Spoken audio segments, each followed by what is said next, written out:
Hello, all of you. Good morning, all boys and girls. Now, listen carefully. A homework was given by me in the last week. Hello, सगळे कसे आहात? मी मागच्या हप्त्यात तुम्हाला homework दिलेला होता. प्रत्येकाने रोज 10 नवीन शब्द आणि 5 इंग्लिशच्या कुठल्याही लाईन्स या शुद्ध लेखनासाठी दिलेल्या होत्या. प्रत्येकाने केलेल्या आहेत का त्या? या महिन्याच्या शेवटी म्हणजे जुलैच्या फर्स्ट वीकमध्ये मला प्रत्येकाने वही आणून दाखवायची. आजसुद्धा मी तुम्हाला काही अभ्यास देणार आहे, तो प्रत्येकाने रोज करायचा. रोज 10 शब्द पाठ करणे आणि रोज 5 वेळी शुद्ध लेखन. Okay, now let's start. Unit number 1.2, page number 6, 8 English. Today we start 1.2, 8 English, textbook page number 6, unit number 1.2. The name of the unit is Androcles and the Lion. आज आपण 1.2 पासून सुरू करणार आहोत. पेज नंबर 6 काढा, प्रत्येकाने पुस्तक समोर ठेवा आणि पेज नंबर 6 ओपन करा. Now we start from warming up session. Here we have a chit chat questionnaire. Question number 1. This question is for the information about the Androcles and the Lion, about our lesson. हे जे आपल्याला इथे चिटचॅटमध्ये प्रश्न उत्तर दिलेले असतात ते आपल्याला आपल्या पूर्वज्ञान जागृत करण्यासाठी दिलेले असतात. पाठाबद्दलचं पूर्वज्ञान याच्यामध्ये आपल्याला दिलेलं असतं. Okay. Question number 1. Have you ever helped anyone and why? Have you ever helped anyone and why म्हणजे तुम्ही कधी कोणाला मदत केली आहे का आणि का?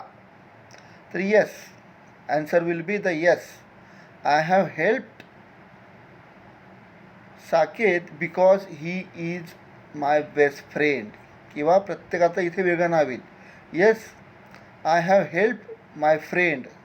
The name of the friend is Anil, Sunil, Manoj ETC.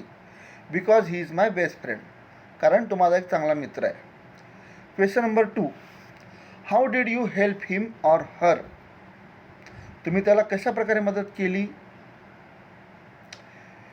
During examination my friend forgot his pen, so I offered him my extra pen. आपण त्याला कशा प्रकारे मदत केली? तर परीक्षेच्या काळात तो त्याचा पेन विसरला होता आणि माझा पेन त्याला मी दिलेला होता. In this way I help my friend. Question number 3. Has anyone ever help you in your need? Has anyone ever help you in your need म्हणजे तुम्हाला गरज असताना तुम्हाला कोणी मदत केली आहे का? Yes, my neighbour help me in my need म्हणजे माझ्या शेजाऱ्याने मला माझ्या गरजेच्या वेळेस मदत केली होती. Question number 4. How did you feel at that time? त्यांनी तुम्हाला मदत केल्यावर कसं वाटलं होतं? How did you feel at that time? I felt very happy at that time. Question number 5. How did you show your gratitude to him or her? How did you show your gratitude म्हणजे तुम्ही त्याची परतफेड कशी केली? तर I showed my gratitude to my neighbour by saying thank you or giving him his favourite book as a gift. किंवा मी त्याला धन्यवाद किंवा थँक्यू म्हटलं किंवा त्याचं आवडतं पुस्तक मी त्याला गिफ्ट केलेलं होतं किंवा भेट दिलेलं होतं. अशा प्रकारे आपण कोणाला मदत केली आहे का किंवा आपल्याला कोणी मदत केली आहे का? अशा प्रकारचं पूर्वज्ञान आपल्याला इथे मिळतं आहे. म्हणजेच काय, तर आपण कोणाला तरी नेहमी मदत केली पाहिजे हे याच्यावरून आपल्याला लक्षात येईल. Now exercise number 1 on page number 6. Listen carefully. Here it is. Discussion between us म्हणजे आपल्याला चर्चा करायची. कशाबद्दल बघा. Discuss with your benchmate and write down the names of any 5 stories of bravery that you have read or heard. Also name the brave hero, heroine of each story. बघा, discuss your batchmate and write down the names of any 5 stories of bravery. चर्चा करायची कशाबद्दल? आपल्या बेंचवर जो मित्र बसतो त्याच्यासोबत चर्चा करायची आहे. Write down the names of any 5 stories, म्हणजे 5 कथांची नावं लिहायची. स्टोरीज ऑफ ब्रेवरी, शौर्यकथा, शूरवीरांच्या कथांची स्टोरींची चर्चा आपल्याला करायची आहे. अँड यू हॅव, तुम्ही त्या वाचल्या किंवा ऐकल्या असतील त्या. Also name the brave hero or heroine of the story. त्या कथेतला जो हिरो आहे की जो शूरवीर आहे किंवा हिरोईन आहे त्यांची नावं पण आपल्याला इथे लिहायची आहे. नाव here we have the name of the story and name of the hero or heroine. नाव here each student or each boys and girls have another or many stories, name of many stories. इथे म्हणजे आता प्रत्येकाचा वेगळी story येईल. प्रत्येक मुलाची किंवा मुलीची इथे वेगळी स्टोरी किंवा कथा येऊ शकते. Number 1, we can write the name of the story Ali Baba and 40 thieves. Ali Baba आणि 40 चोर.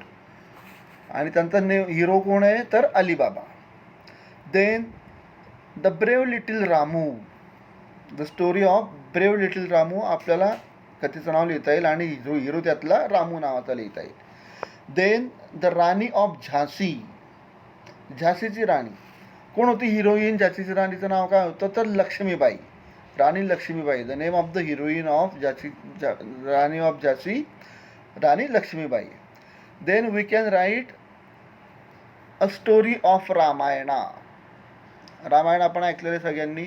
And hero of the story is mister Ram और Hanuman. And the story of Mahabharat. In the story of Mahabharat we have 2 heroes, Sri Krishna and Arjun. In this way we can write the stories, the name of the stories. Now exercise number 2. Complete the facts about lions choosing from the alternatives. Complete the facts of the lions.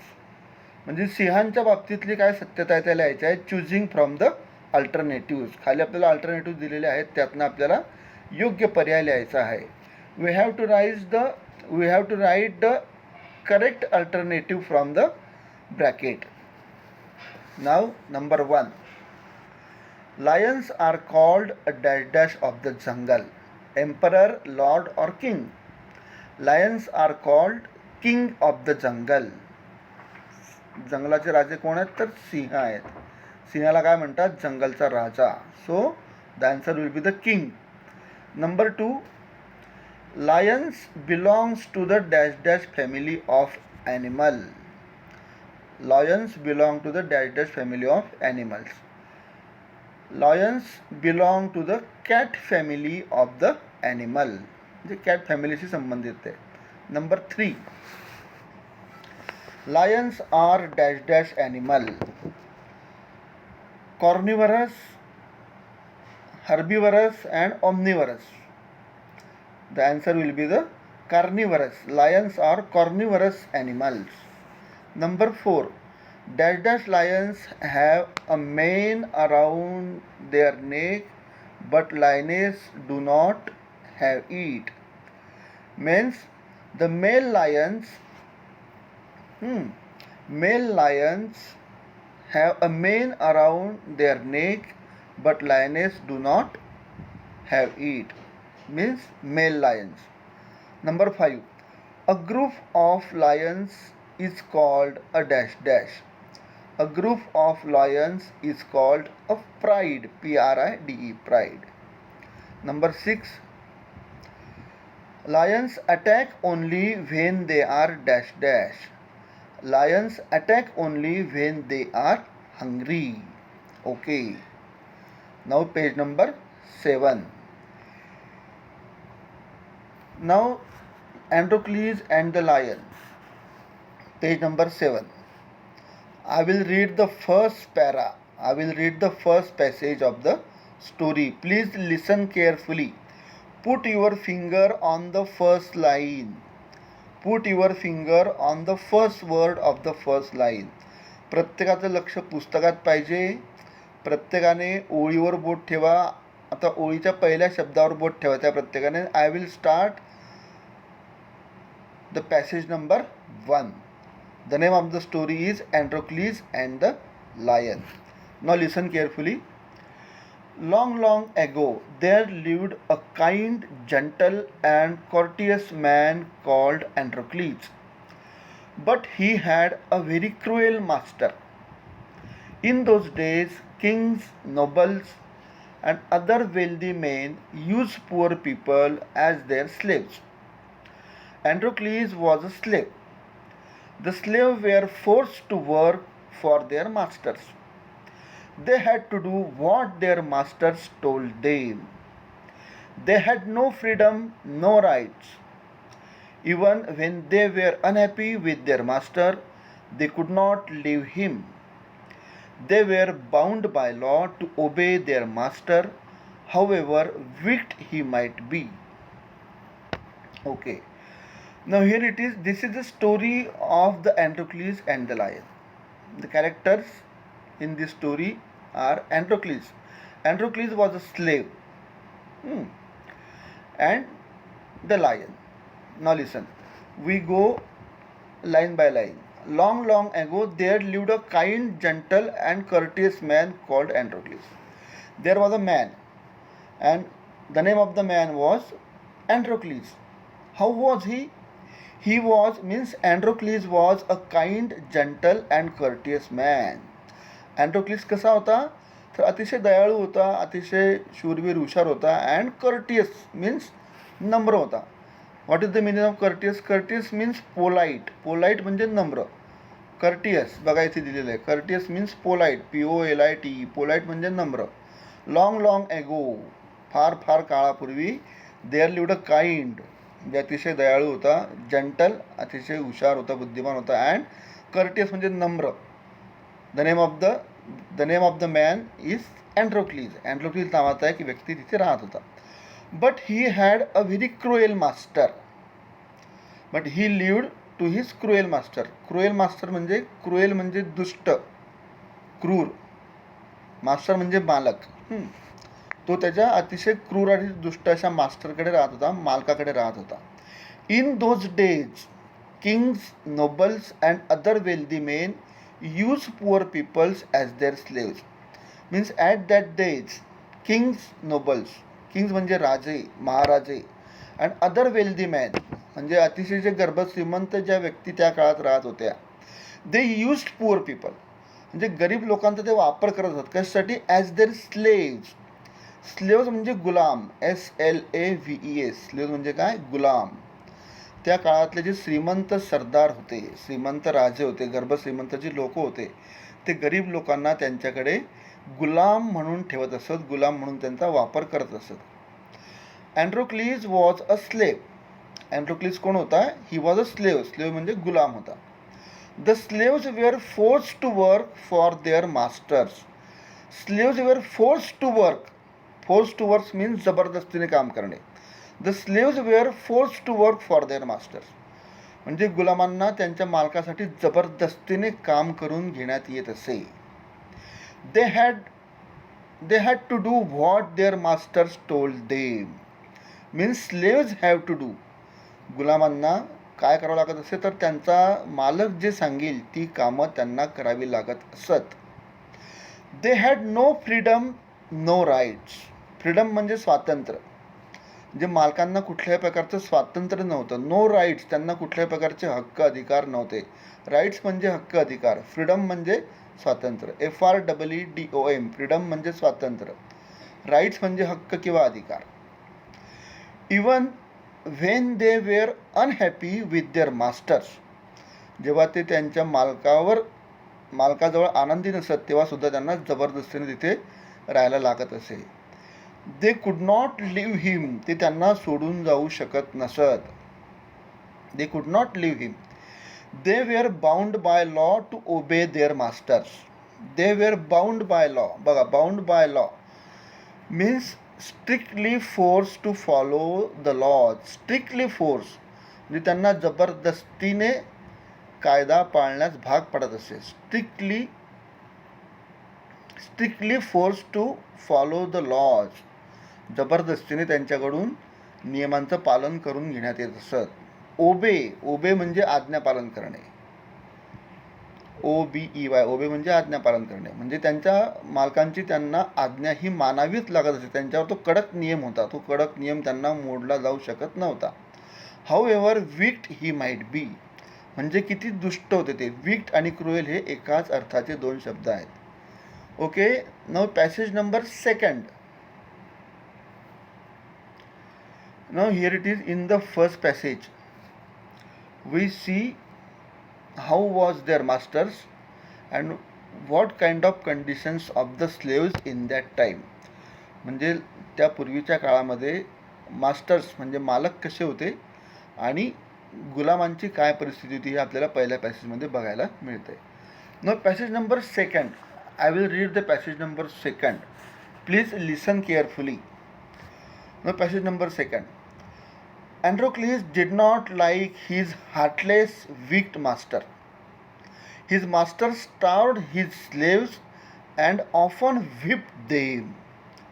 Androcles felt that even death was better than serving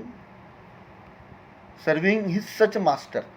He kept looking out for a good opportunity. At the first chance he got, he escaped from the clutches of his cruel master. Androcles did not like his heartless, wicked master. बघा, Androcles did not like his heartless and wicked master. Did not like his heartless म्हणजे हृदयशून्य, निर्दयी. अँड्रोक्लिसला त्याचा जो मालक होता हा कसा होता? हार्टलेस म्हणजे निर्दयी होता, हृदयशून्य होता. विक्ड म्हणजे अतिशय दुष्ट होता. अँड्रोक्लिसला त्याचा जो मालक होता तो अजिबात आवडत नव्हता. Because his masters was very heartless and very weak person. His masters starved his slaves and often whip them. His master starved his slaves. Starved STARVED म्हणजे त्यांची उपासमार करत होता, त्यांना खायला देत नव्हता. His master starved his slaves त्यांची उपासमार करत होता. And often whip them. WHIPPD. Whipped म्हणजे चाबकाचे फटके मारणे. व्हिप म्हणजे काय? चाबकाचे फटके मारणे. अँड्रोक्लिसचा मास्टर हा त्याला नेहमी उपाशी ठेवत होता आणि काही काही वेळेस त्यांना चाबकाचे फटके मारत होता. Androcles felt that even death was better than serving such a master. According to Androcles thought that the death was better because he didn't like his master. His master was a very heartless and wicked person. So that he did not like. So Androcles felt that even the death was better than serving his cruel master, such a master. त्या मास्टरकडे नोकरी करण्यापेक्षा मेलेलं बरं असं अँड्रोक्लिसला नेहमी वाटायचं. Androcles felt that even death was better म्हणजे मेलेलं बरं दॅन स्टार्विंग सच मास्टर म्हणजे अशा मालकाकडे सर्व्हिस करण्यापेक्षा मेलेलं बरं असं अँड्रोक्लिसला वाटायचं. He kept looking out for a good opportunity. He kept looking म्हणजे तो सारखा वाट बघायचा. कशाची? Out for a good opportunity. तिथून पळून जाण्याची. अपॉर्च्युनिटी म्हणजे संधी. OPPORTUNITY. Opportunity means chance. CHANC. तो तिथून पळून जाण्याची संधी बघत होता. Looking out for a good opportunity म्हणजे तिथून पळून जाण्याची संधीची वाट बघत होता. At the first chance he got. आणि पळून द्यायचा जेव्हा त्याला चान्स मिळाला, संधी मिळाली, he escape from the clutches of his cruel master. He escape म्हणजे पळून जाणे. ESCAPE. एस्केप म्हणजे पळून जाणे. ही एस्केप्ड म्हणजे तो पळून गेला. From the clutches. इथे अर्थ दिला बघा. CLUTCHES. Clutches means tight hold म्हणजे घट्ट ठेवणे, घट्ट पकडून ठेवणे, आहे की नाही? घट्ट पकडणे, कब्जा करणे. At the first chance he got he escape from the clutches. त्याच्या कब्जातून, त्या दुष्ट निर्दयी मालकाच्या कब्जातून. क्लचेस म्हणजे कब्जा, घट्ट पकडून ठेवणे. कब्जातून तो पळण्यात यशस्वी झाला. Now from tomorrow we start from passage number 3 and 4. Now from that 2 passage you have to write passage number 1 for your handwriting, for your developing of the handwriting. Passage number 1 हा तुम्ही शुद्ध लेखनासाठी लिहायचा आहे. आणि यातले जे नवीन शब्द आहे तुम्हाला मी जे सांगितलेले आहेत आत्ता, काइंड, जंटल, त्यानंतर कर्टियस, त्यानंतर नोबल्स, त्याच्यानंतर वेल्दी, स्लेव्स, हे जे शब्द आहेत, फ्रीडम, राईट्स, हे शब्द तुम्ही 10 वेळा वहीत लिहून पाठ करायचे आहेत.